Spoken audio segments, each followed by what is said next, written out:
My method is a cognitive balancing act.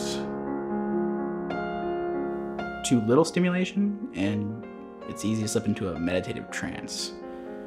But too much, and you're honing a skill or learning new information.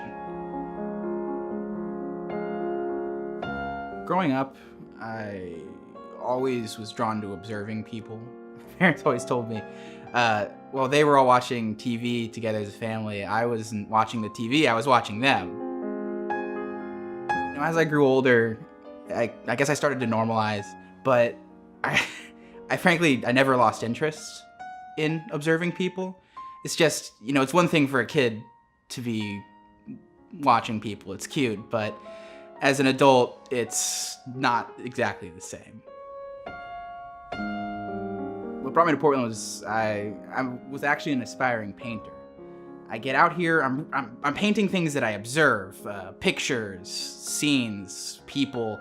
I had my rented little gallery front, I set up an online store, but nothing sold.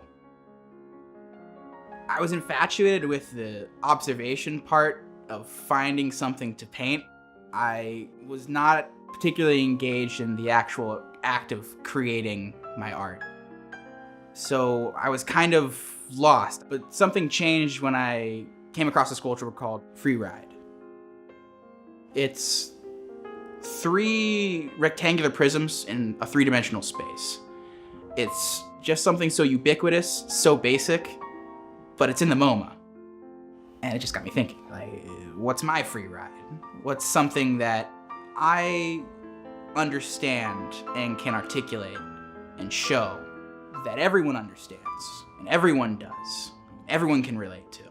And it just got me thinking about how I'd always observe people. People create their narratives.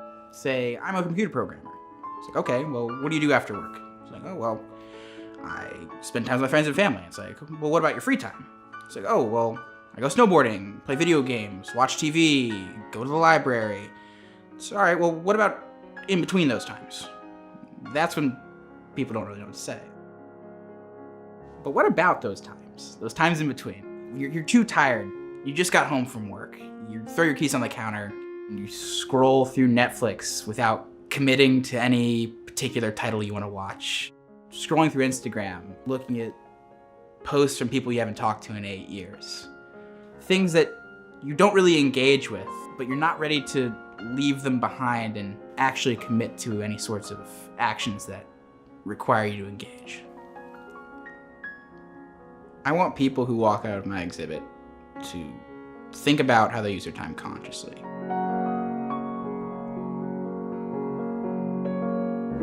My name is Tuttle, and I do nothing.